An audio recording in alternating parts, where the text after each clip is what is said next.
Assalamualaikum warahmatullahi wabarakatuh. Baik, teman-teman, adik-adik sekalian, pada video kali ini kita akan membahas soal ketiga, ya, soal ketiga dari soal S101, soal tentang literasi bahasa Inggris, ya.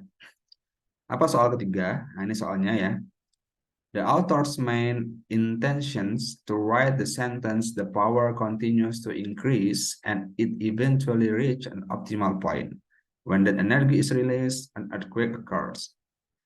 Ini ya, jadi pertanyaannya, the author main intentions to write the sentence. Jadi apa sih maksud penulis ya? Maksud penulis ini ketika dia menulis kalimat the power continues to increase and it eventually reach an optimal point when the energy is released, an earthquake occurs in paragraph 2 ya. Jadi maksud kalimat ini pada paragraf kedua itu apa ya? Nah, ini kita cek kembali ke teksnya ya. Jadi memang soal-soal literasi bahasa Inggris ini akan ditemani dengan teks-teks berbahasa Inggris ya. Jadi sekali lagi bagi teman-teman yang belum terbiasa memahami teks berbahasa Inggris, maka harus latihan ya, perlahan demi perlahan ya, sedikit demi sedikit, step by step ya. Tidak mengapa butuh waktu ya daripada tidak mencoba sama sekali ya, karena memang sekali lagi yang kan level bahasa Inggris kita ini berbeda-beda ya. Mungkin yang sudah biasa membaca ya, sekali baca dia bisa paham sama sebagaimana dia membaca teks berbahasa Indonesia ya. Tapi bagi yang masih nol terutama, maka akan butuh waktu lama untuk memahami sekedar satu kalimat ya. Tapi itu tidak mengapa, harus terus ya. Karena memang seperti itu bahasa. Nanti kalau dia sudah ratusan kali ketemu kata itu kan nanti dia akan terbiasa ya, akan terbiasa. Oke, kita fokus ke soal tadi ya. Jadi pertanyaan tadi di paragraf kedua ya, ada kalimat, nah tadi kalimatnya ini ya, soal nomor 3, ini ya, the power continues to increase and it eventually reach an optimal point with the next release and a quick car ya. Kita lihat di paragraf kedua. Paragraf kedua. Nah ini ya, coba kita baca secara keseluruhan paragraf kedua ya. Strong earthquakes occur when two tectonic plates collide with each other. Ya, jadi gempa bumi yang kuat ya terjadi ketika dua lempeng tektonik itu saling bertabrakan ya, bertabrakan, saling berbenturan.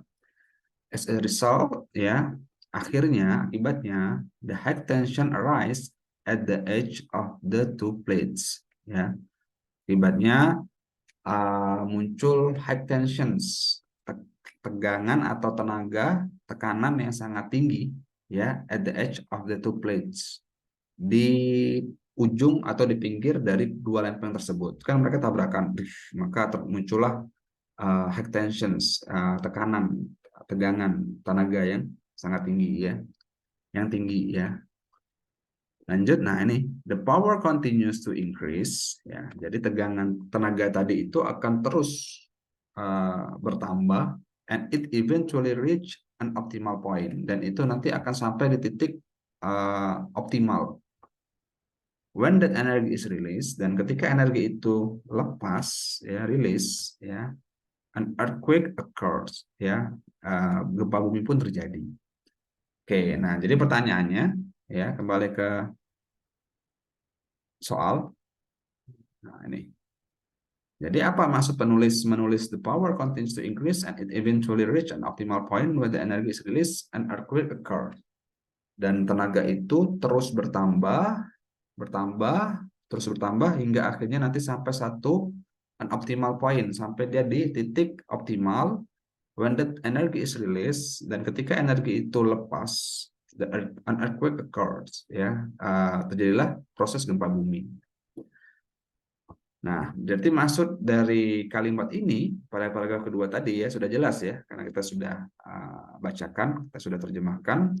Maksudnya adalah, maka pilihannya yang paling tepat adalah nah ini ya, describe the process of an earthquake ya. Jadi memang kalimat ini kan menjelaskan tentang, mendeskripsikan tentang proses terjadinya gempa bumi ya.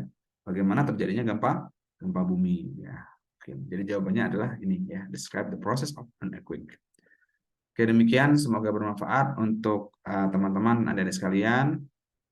Akhirnya, assalamualaikum warahmatullahi wabarakatuh.